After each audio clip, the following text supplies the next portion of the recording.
God is right here, right now. No matter what your faith All phenomena have natural explanations. There is no supernatural. or what you believe, The human longing is for meaning. how each of us understands the meaning of life comes down to one ultimate question. Does God really exist? A part of us yearns for a relationship with the source of all love and joy and hope. And another part that raises its fist in defiance. For more than 30 years, Dr. Armand Nicolai has taught a popular course at Harvard on the question of God. His text, Wake up. the writings of two of the most profound thinkers of the 20th century, C.S. Lewis and Sigmund Freud. Arguably, Freud is the most influential spokesman for the secular worldview. Religion is the universal, obsessional neurosis of humanity. And Lewis, the most influential spokesman for the spiritual worldview. I believe in God as I believe the sun has risen, not because I can see it, but because by way of it, I can see everything else. This is the story of two men with very different ideas of human existence. Freud and Lewis represent conflicting parts of ourselves. Whatever part we choose will determine our purpose, our identity, and our whole philosophy of life. Tonight, take an emotional and intellectual journey into the lives of these two giants as they explore happiness and love, morality and evil, suffering and death, in part 2 of The Question of God.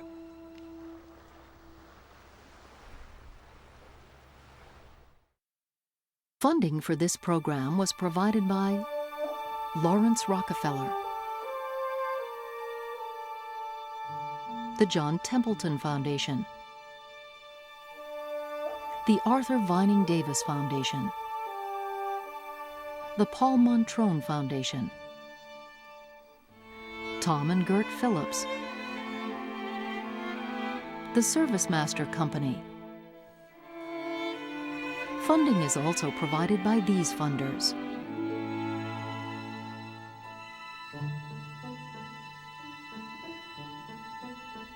This program was also made possible by the Corporation for Public Broadcasting and by contributions to your PBS station by viewers like you. Thank you.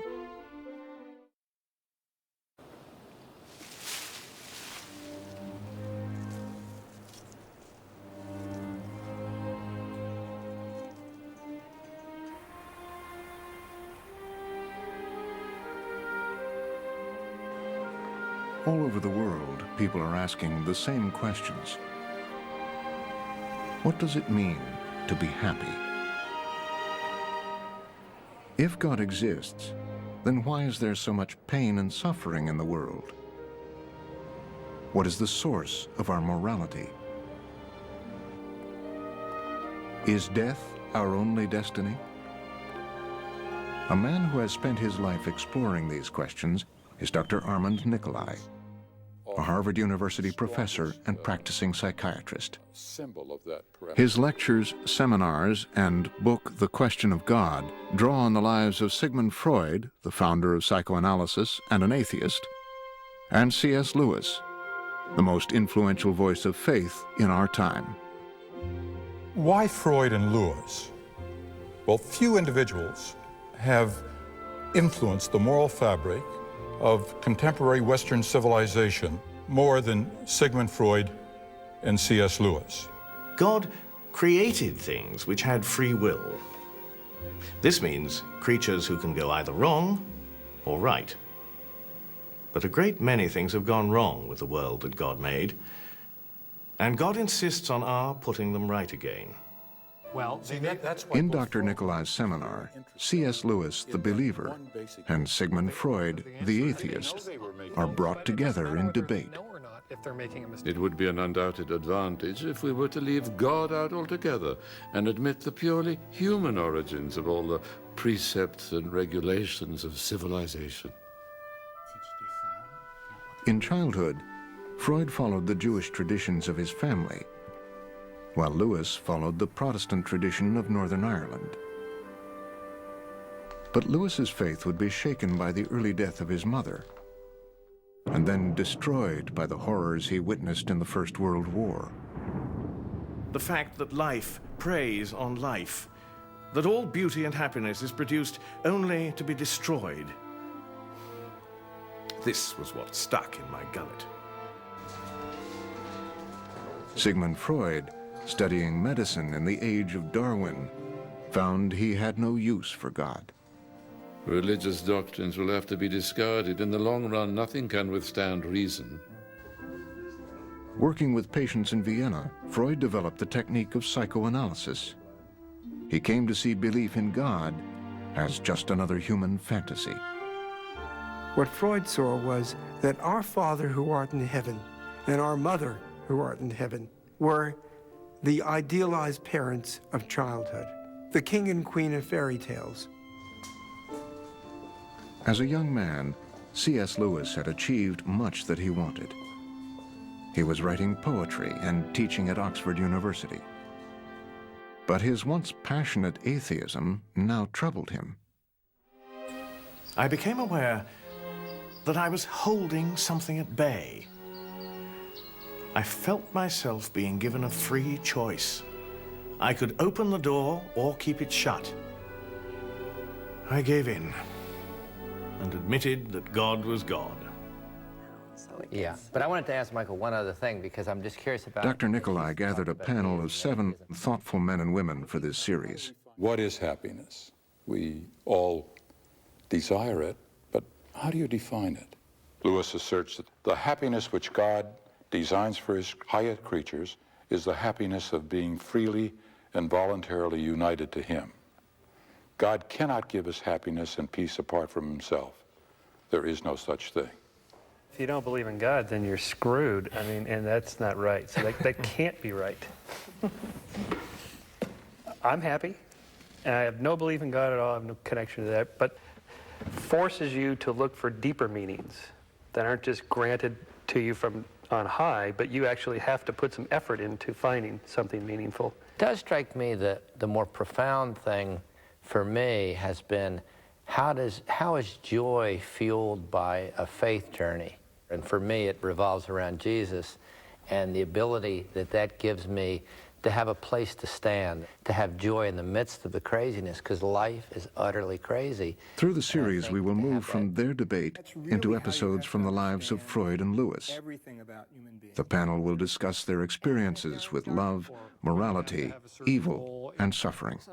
So one challenge for someone who is agnostic, such as myself, is whether or not you can be as happy as someone who has a religious or spiritual worldview, where they feel that when they die, things will be looked after and everything is going to be taken care of. I can take a high dose of a potent narcotic and make myself rather happy.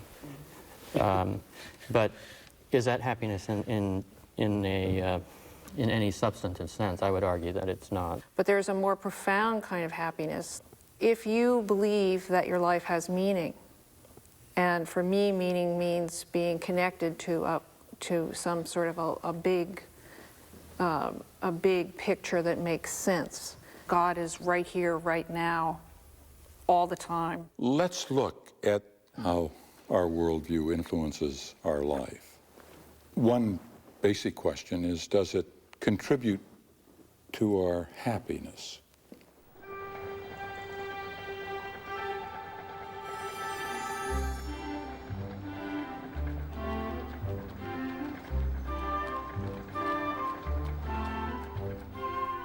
In the first decade of the 20th century, Viennese society was all gaiety and glitter. This is how they wanted to be seen. But day after day in his practice, Sigmund Freud saw the other side of Vienna, people who were deeply unhappy and who did not know why. Freud showed that humans are not masters in their own house, that to some degree we are ruled in an unruly way by unconscious forces outside of our awareness. Psychoanalysis has taught us that our intellect is a feeble thing, a tool of our instincts, and that we are all compelled to behave cleverly or stupidly by the commands of our emotional attitudes. For him, unconscious life is a dynamic life, is the repository of our experiences, of our wishes, of our needs, which have been repressed, which couldn't be acted upon. And he said there's nothing more important in his work than to say, I open up a new territory of man's existence, namely his unconsciousness. It is important, it is large, it influences everything we do. What is more natural than that we should persist in looking for happiness along the path on which we first encountered it? Sexual love has given us our most intense experience of an overwhelming sensation of pleasure and has thus furnished us with a pattern for our search for happiness. In 1905, Freud wrote a series of essays on sexuality. He stated plainly that sex, or the libido, drives our desires and impulses, whether we know it or not, and that this drive is formed early in childhood. Viennese society was scandalized. He's accused of being a pornographer from day one. The accusation is that he's obsessed with sex. Maybe the problem that Freud has is that he should have chosen another word rather than sexuality. Sex for Freud is what we are as human beings. It is not simply genital sex. It's what underlies all relationships. But what he says is the drives are the ones, the underlying, can we say, amorphous, unshaped drives, are those things which, in a sense, morph into various forms of relationships. As an individual, we relate to other people, to our caregivers when we're infants, to our spouses. At the base of who we are as a human being is, in point of fact, the sexual drive. We psychoanalysts are unable to see anything forbidden or sinful in sexual satisfaction. But it must be said, to believe that psychoanalysis seeks a cure for neurotic disorders by giving a free rein to sexuality is a serious misunderstanding which can only be excused by ignorance. But Freud's theories were misunderstood. What most incensed the public was that Freud claimed that sexuality began at birth, not puberty. He was accused of violating the innocence of childhood. When he spoke about infantile sexuality at the beginning, he spoke about genitality, step by step in our development, as the sexual component. Later on in life, he does not just speak about the body component pleasures and their impact on us, but he spoke about sexuality as an overall component which connects us together with affection and with the capacity to love. The making conscious of repressed sexual desires in analysis makes it possible to obtain a mastery over them. It can be said that analysis sets the neurotic free from the chains of his sexuality. When Freud says science wants to achieve that we are free of suffering and that we slowly learn to love thy neighbor, to be social. This is a condition which is difficult for us to achieve. So happiness is not something which is our aim. What he really said very often is, we want to be in a state of comfort, but we don't achieve it, but we want to be. Although he was called a sexual libertine, in his private life, Freud was a typical straight-laced member of the middle class. He had 6 children with his wife Martha and found true pleasure in family life. He was a typical pater familias. I think he took great pride and pleasure in his children. He said of his children, they're my pride and my treasure. We are living rather happily and steadily growing, if modestly. The two boys, Martin and Ernst, are naughty and funny. Our Sophie is now becoming so beautiful. When he was not seeing patients, Freud taught and developed his theories about people's deepest conflicts and fundamental needs. What he wrote about happiness was a definition of his own happiness. One gains the most if one can sufficiently heighten the yield of pleasure from sources of psychical and intellectual work, such as the artist's joy in creating, or a scientist in solving problems, or discovering truths. Freud would say that human beings have always been internally conflicted, and the internal conflict is between insatiable desires and prohibitions that are absolutely necessary for society to continue, and this leaves us in a state of unease, a state of dissatisfaction, and often in a state of wretched pain. And so rather than to look for another mythological intervention, that we need to accept our condition as it is, that we're perpetually conflicted, and then with the help of what he called the talking cure, we can change this wretchedness into ordinary unhappiness.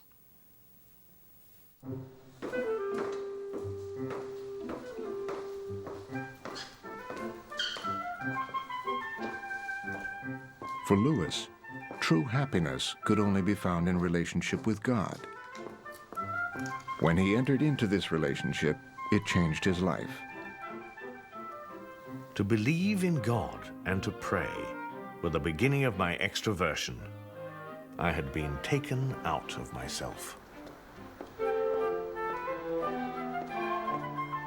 Lewis was a bachelor living with Mrs. Moore and her daughter Maureen, the mother and sister of a dead comrade from the First World War. They were family to him. After he embraced faith, Lewis broadened his circle of friends. He was drawn more and more to the writers and scholars at Oxford who shared his faith. My happiest hours are spent sitting up till the small hours in someone's college rooms talking nonsense. Poetry, theology, metaphysics, over beer, tea, and pipes. There's no sound I like better than adult male laughter. The group gathered weekly to talk, drink, and read their works. Literary critics Hugo Dyson and Owen Barfield, medievalist J.R.R. Tolkien, writer and editor Charles Williams, Lewis and his brother Warren. They called themselves the Inklings. The Inklings actually began around 1933, and Tolkien and Lewis were at the core of it, and they invited friends along. In the 1930s, it was a time when modernism was very strong, both as a literary movement and philosophically, sweeping away the old idealism and putting forward the scientific model as the only means to truth. Lewis and his friends passionately resisted this movement, and the Inklings actually functioned as a kind of an oasis to stand against this trend and to give encouragement to each other to develop their writings in a consciously Christian way. To belong to a group of real friends is to be armed against influences from without. The public opinion within the group may be tiny, but it matters more than the opinion of 10,000 outsiders.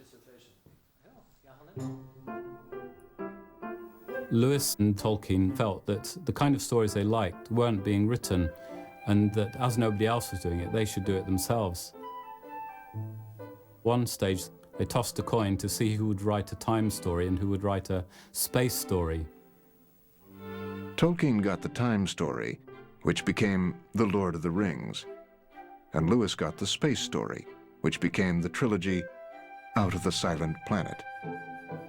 Lewis began to realize all kinds of theological ideas could be smuggled into people's minds by writing good stories which would inculcate these kind of concepts. All this time, Lewis had been spinning his wheels. Then came the conversion. What happened was, when he was converted, he really lost all interest in himself.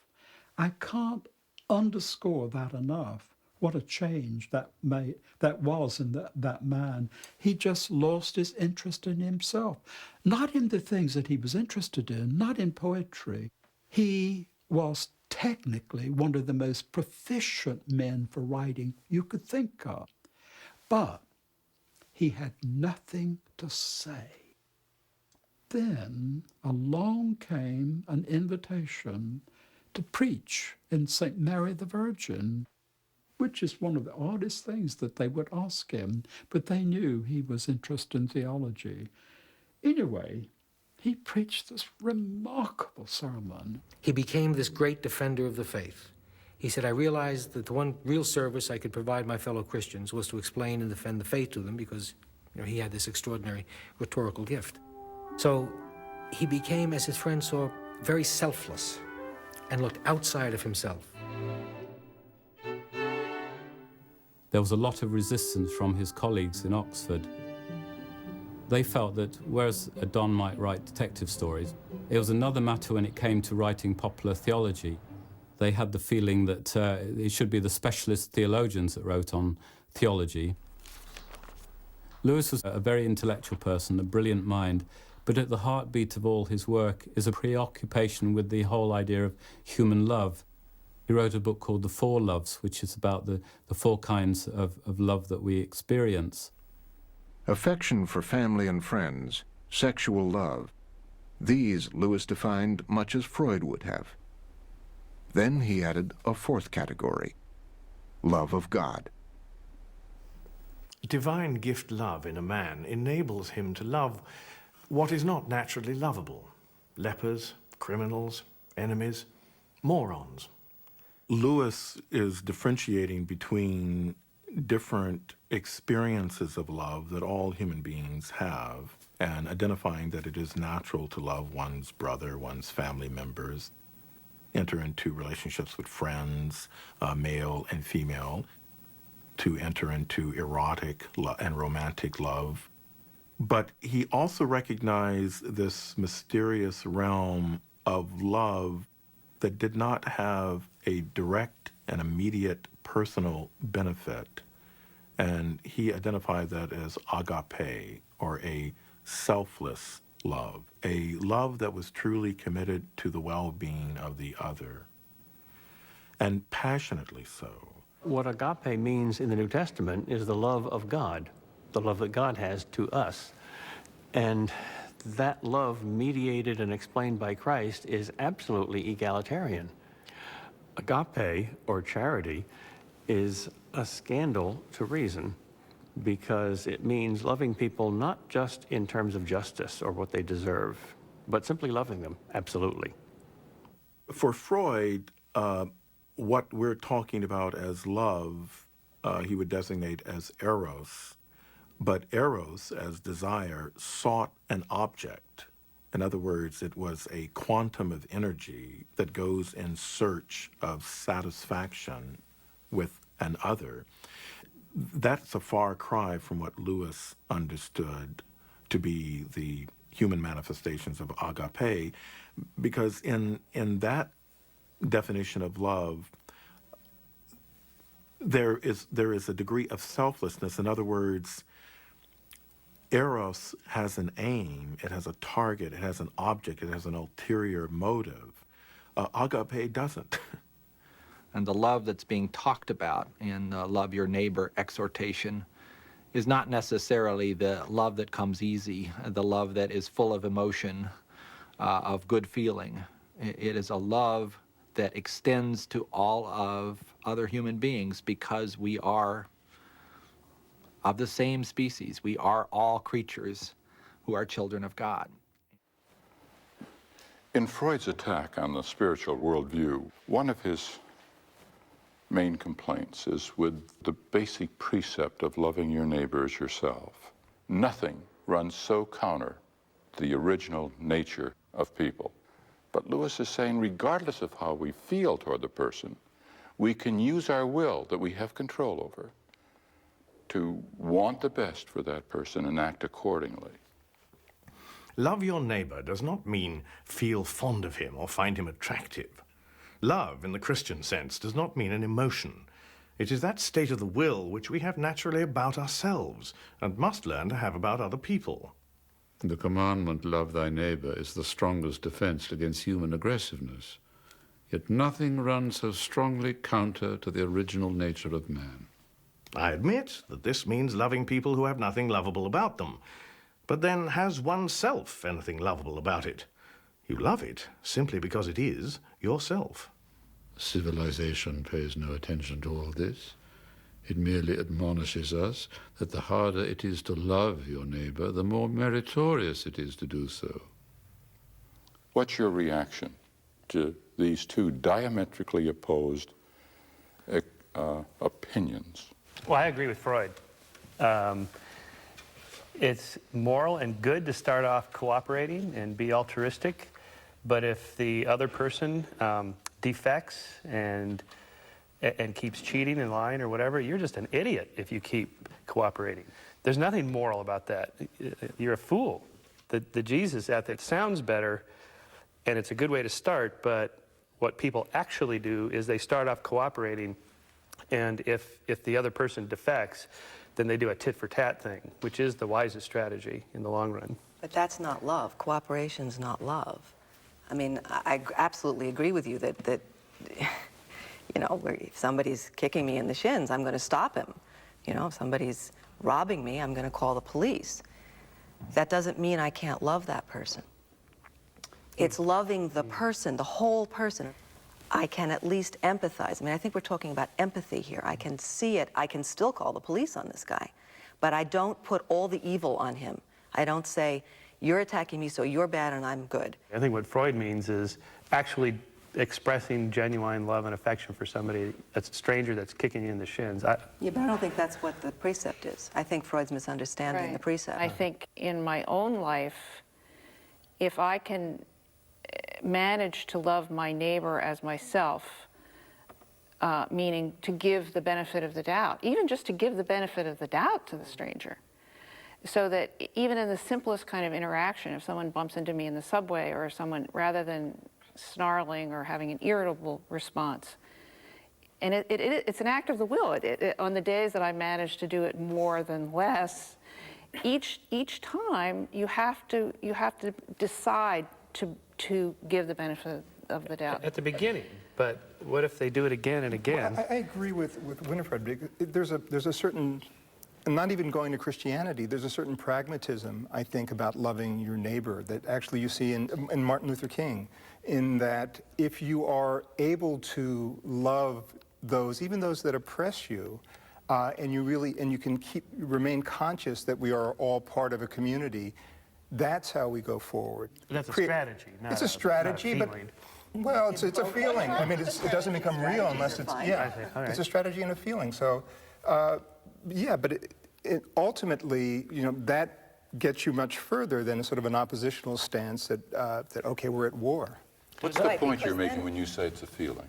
Well, if you go through the behavior and you don't feel it, but maybe you will feel it, is that why you do it? It's irrelevant. No. The feeling's irrelevant. Well, it is will. I mean, you bring yourself there, you know? Let me change this a little bit. I think the reason you do this, it changes the whole power equation. It's the way you change everything. Gandhi used those kind of principles. Martin Luther King used the principles of loving your enemy, and it changes everything.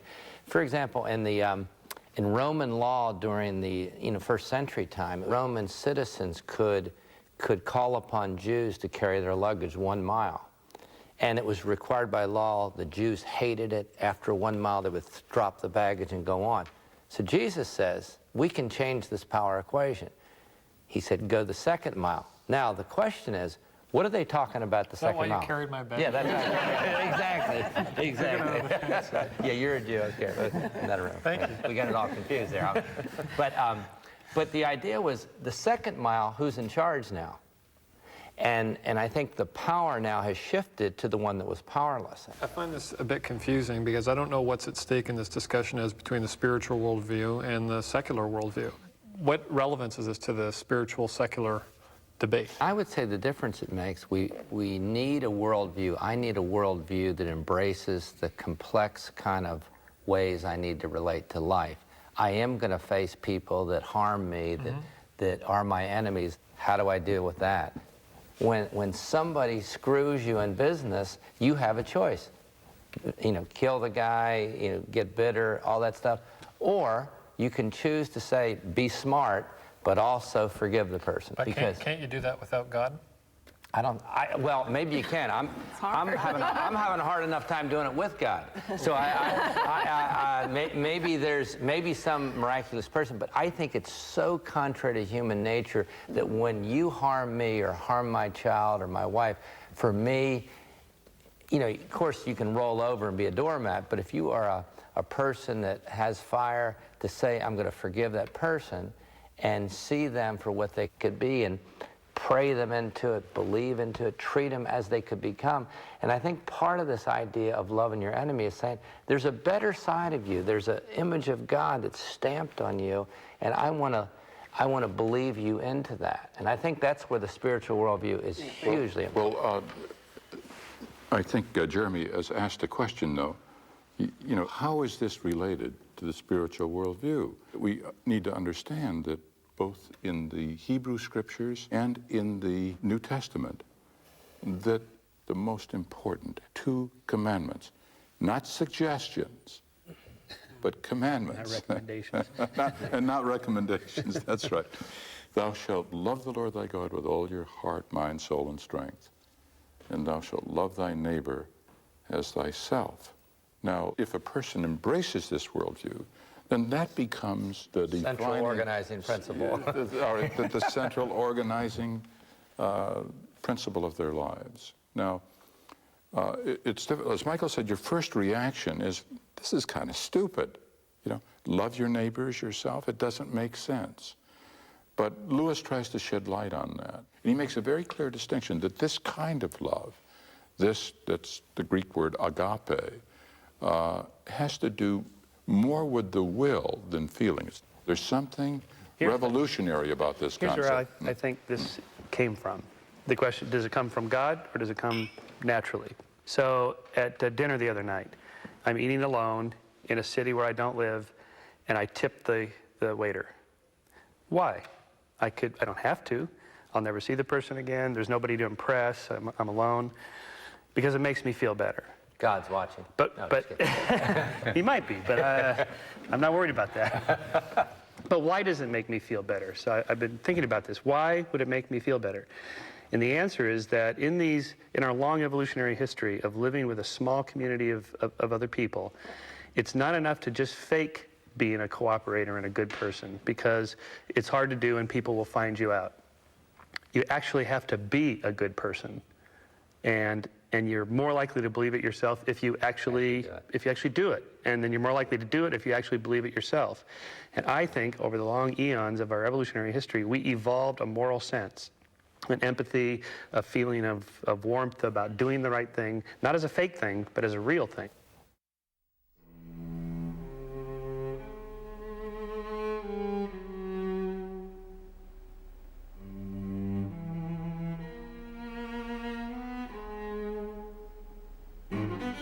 Freud saw human life drawn between 2 powerful and opposing forces. The life force on the one hand, and on the other, the death instinct. The destroying drive. Let us look away from the individual to the great war that is ravaging Europe. Think of the excess of brutality, cruelty and mendacity which is now allowed to spread itself over the civilized world.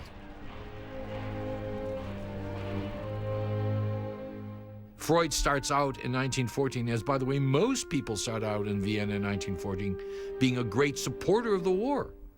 And by 1919 he is as most people are in Vienna, aware of the horrors of what that communal response to the war really has brought. The death of an entire generation. A generation, by the way, in which his sons are part. 2 of my boys are still in artillery training. Martin is already in the trenches. Oliver left yesterday. I discharged a Russian patient as cured. 2 weeks later, he became my enemy who might, for all I know, shoot at one of my sons.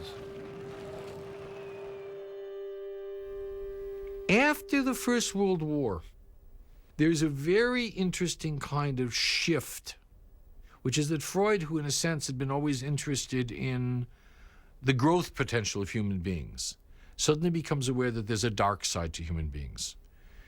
He writes a series of papers on what he calls the death drive, about the fact that we, in a sense, not only want to preserve our lives, but that we are always moving toward death. And suddenly he starts to understand evil not only as part of individual development, but also part of society. These are indeed terrible times. It seems to us as though never before has an event destroyed so many precious possessions of our common humanity. Confused so many of the clearest intellects, debased the highest so thoroughly. This war has let the primeval man within us into the light.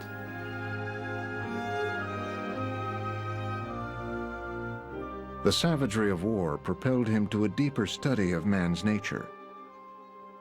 In the years following the First World War, he brought together all his intellectual interests: psychiatry, history, mythology, religion, into one long essay: Civilization and its Discontents.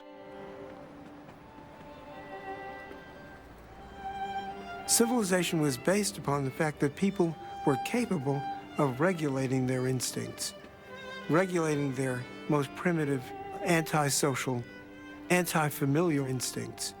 One could be jealous of a brother, one could want to have incest with a sister, but it was important that a regulated human being never act out such impulses.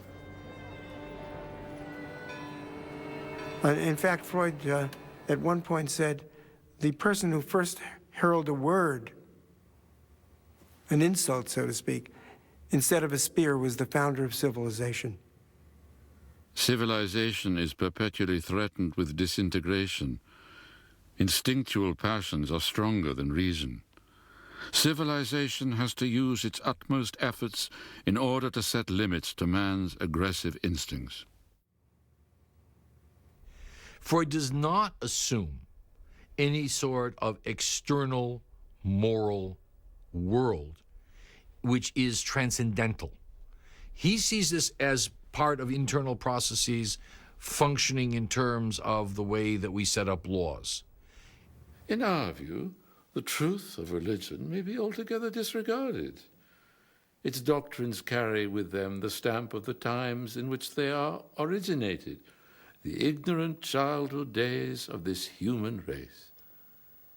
Originally, religious attitudes, faith in a supreme being, comes from the early parent relationship. The parent who helps the child towards self-regulation, towards self-control, the parent who teaches the child that certain impulses like to scratch, bite, kick, and so forth are not to be expressed and have to be controlled.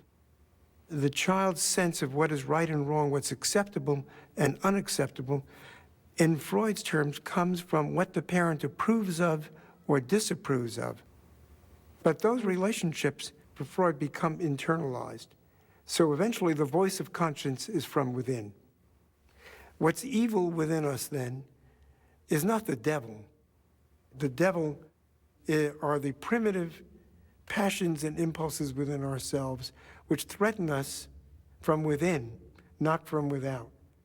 And when we say, "Get thee behind me, Satan," what is really meant, in following Freud's thought, is I will not allow these passions to rule me. I will be master of my own passions. It is always possible to bind together a considerable number of people in love, so long as there are other people left over to receive the manifestations of their aggressiveness. When once the Apostle Paul had posited universal love between men as the foundation of his Christian community, extreme intolerance on the part of Christendom towards those who remained outside it became the inevitable consequence.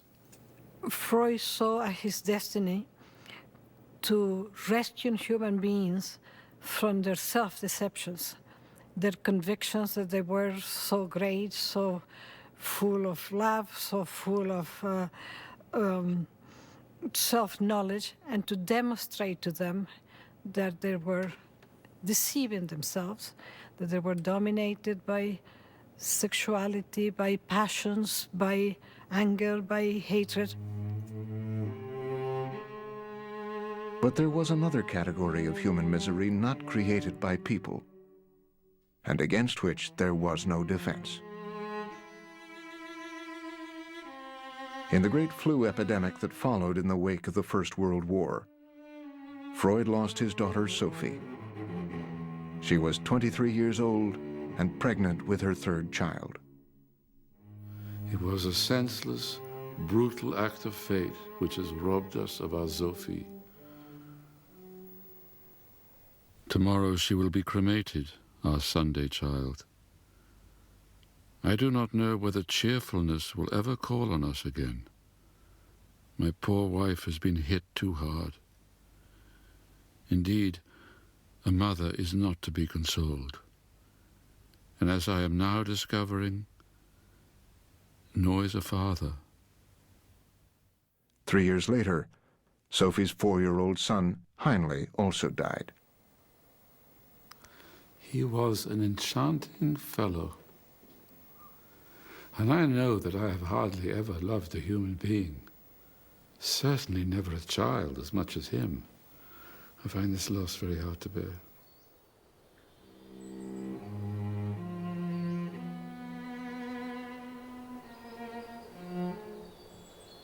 I don't think I ever experienced such grief. He meant the future to me, and thus has taken the future away with him.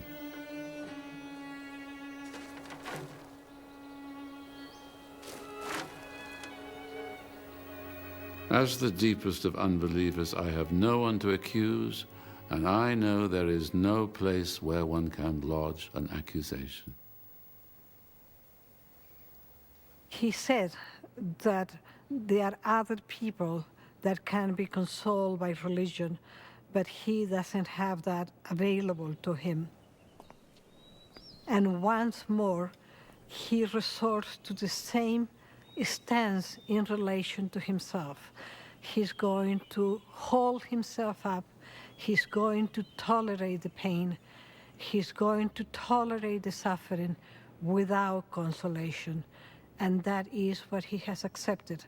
Life is hard, and he will take it. Freud says that it seems not to be the case that there's a power in the universe which watches over the well-being of individuals with parental care and brings all their affairs to a happy ending. Earthquakes, tidal waves, conflagrations make no distinction between the good and what we consider the evil. And when it comes to relationships between people, the good often come away with the short end of the stick. How do you explain that? Freud says the notion that good is rewarded and evil punished by the government of the universe just does not seem to square with reality. But Lewis, in response, points out that the government of the universe is temporarily in enemy hands. Enemy-occupied territory. That is what the world is. A part of the universe occupied by the rebel. The government of the universe is in enemy hands. Granted, the devil would be the best way out as an excuse for God. Nobody wants to be reminded how hard it is to reconcile the undeniable existence of evil with God's all-powerfulness or his all-goodness. This dark power was created by God, and was good when he was created, and went wrong. God created things that had free will. If a thing is free to be good, it is also free to be bad. And free will is what has made evil possible. Of course, God knew what would happen if his creatures used their freedom the wrong way. Apparently, he thought it worth the risk. God allows horrors. How do you reconcile all that we experience and come to expect in the world with your assumption of a moral world order? Do any of these arguments make sense today? And have they in any way influenced your own personal worldview? How can you believe in a Christian God when there are things in this world like little girls getting abducted, sexually tortured repeatedly, and then hacked up into pieces? That just happened in Toronto, where I come from. Man, this is unspeakably evil and awful. Here's where the theological How could a good God let that happen? He couldn't. The Old Testament documents seem to argue that the world isn't what it was intended to be. So I would say those things are because God's given free will. This world is on its own trajectory, but this is not plan A, I'd say. This is plan B, which is a broken world that free reign of evil is everywhere. And I'd say the only thing I see, unless you have a worldview that says evil is a reality, and we have a theology and a philosophy and a worldview that says I can put against evil good.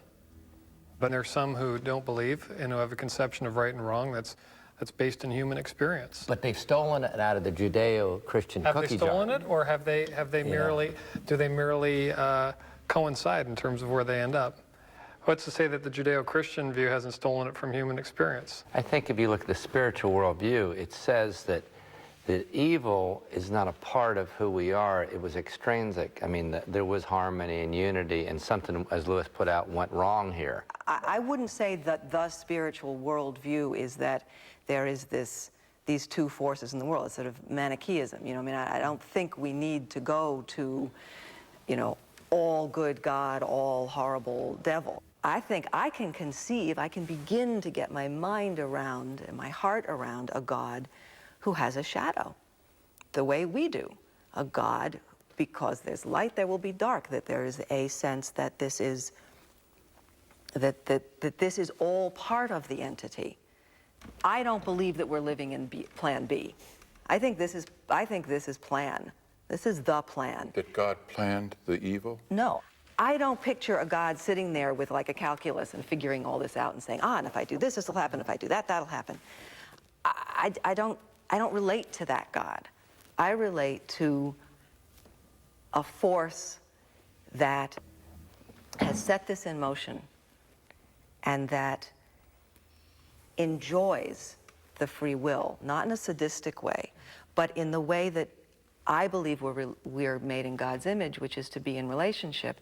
If we can't be in if there's no evil, if there's no bad, if there's no sad, there can be no love, there can be no good. I think I'm following what you're saying, but in confronting those, not to say that we want evil, that we want bad, but in confronting those forces, that actually, I think, helps us to rise to another level. Yeah. I mean, it's so without struggle, you know, where would we be? So, I mean, and not to say, and struggle is not pleasant, but it actually allows us to, I think, go to another state rather than sort of. But this free will argument is really flawed in a number of ways. I agree.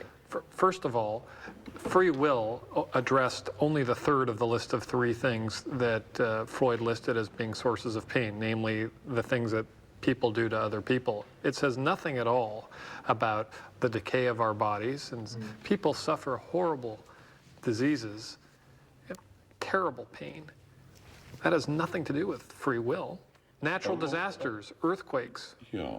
Well, what is the explanation for those of you that embrace the spiritual worldview?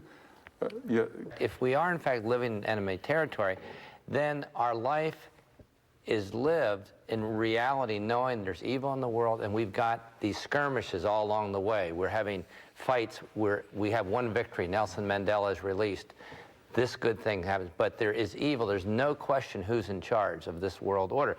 That is the spiritual worldview, as Lewis has articulated. And it seems to me that if you don't get that, if I don't understand that the world is terribly different than God's plan A, then you're kind of surprised all the time by evil. I think Lewis is saying, don't be surprised by evil. No, he's not surprised by evil. Nobody's surprised by evil. I mean, I think the point is... No, if you just say everything's God and everything's good, I think the worldview that says there's real evil everywhere, and our job in life is to fight against that. Yeah. No, but that's not what about. A big piece of this for the religious person, though, is that which is something that it's a complete departure where you're never going to be able to have a dialogue with someone with a materialistic worldview about this.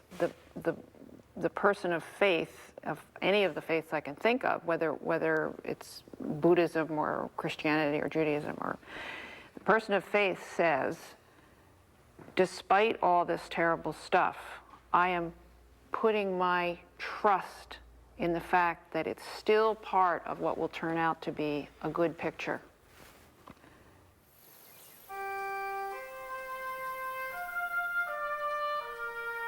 Lewis did not accept Freud's view that morality evolved from the harsh lessons of human experience. To him, morality came from God.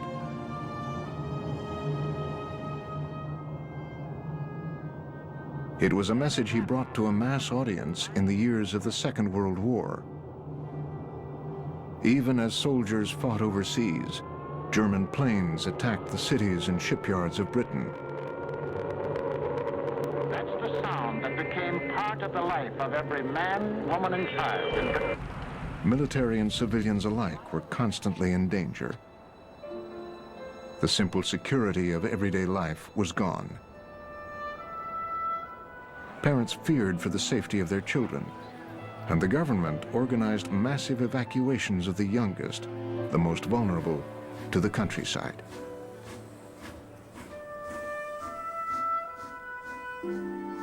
Four of these evacuees were sent to Lewis's home in Oxfordshire. This had enormous impact on Lewis. He'd been living with Mrs. Moore, and they'd been joined by his brother. It was a relatively small household, and he was very attracted to these young children, enjoying their zest as they explored the grounds of the kilns and discovered the pond in the distance and found the chickens, and to them it was almost like coming to a farm. This inspired him to start writing a story about four children who came as evacuees to a house in the country. One of the children had asked Lewis whether there was anything behind the big old wardrobe, and if she could open it. The question sparked his imagination. Several years later, he was able to pick this story up, and it became The Lion, the Witch, and the Wardrobe, the first of the Chronicles of Narnia, which of course is about four evacuees who come to the house of an old professor in the countryside.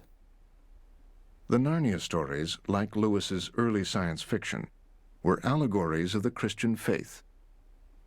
They told the tale of children who visited a magic land where good fought evil for power over the world. On this journey, the children encountered Aslan the lion, who returned to redeem humankind. He has a mediator between God and human beings in the form of Aslan, who's very approachable and yet also is quite frightening.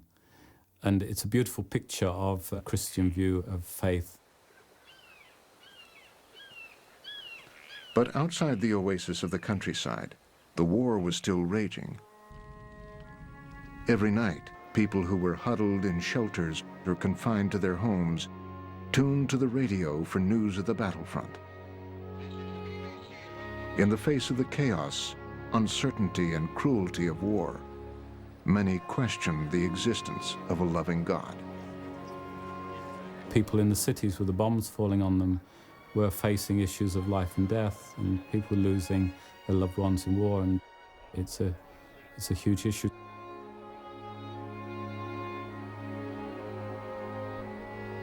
The director of religious programming at the BBC asked C.S. Lewis to give some broadcast talks about faith. Lewis at first was a bit uncertain. He didn't like traveling to London, and he didn't like the radio, but he felt a sense of duty to oblige, and he prepared the first of his series of talks to do with the moral law.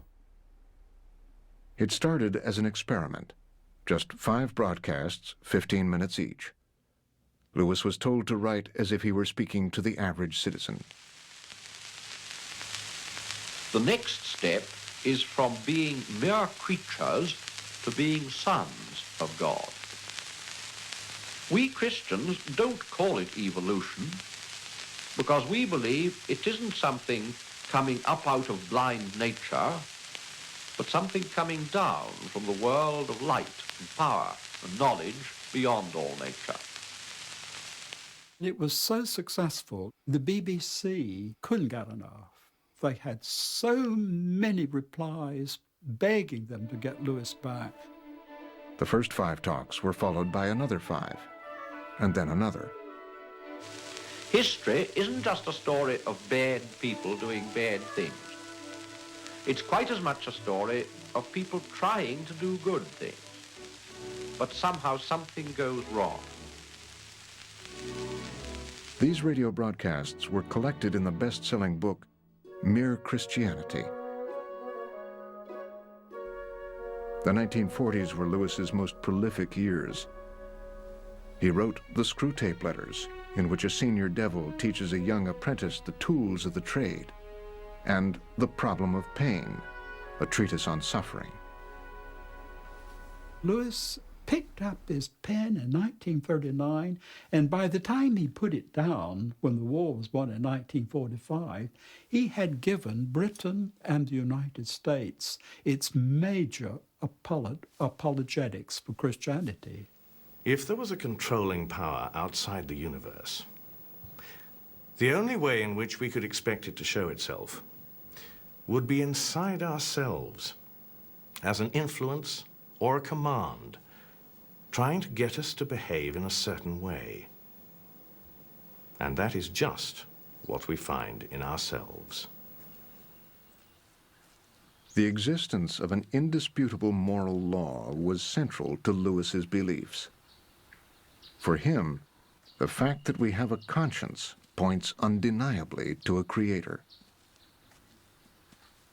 You might be in a dilemma where you need to rescue somebody who's drowning, and you're risking your own life in the process. But the moral law puts that obligation above your own instinct for self-survival. There has never been a society in history which thought that courage and justice and charity and honesty were vices, and that lying and cheating and stealing and raping and betraying were virtues.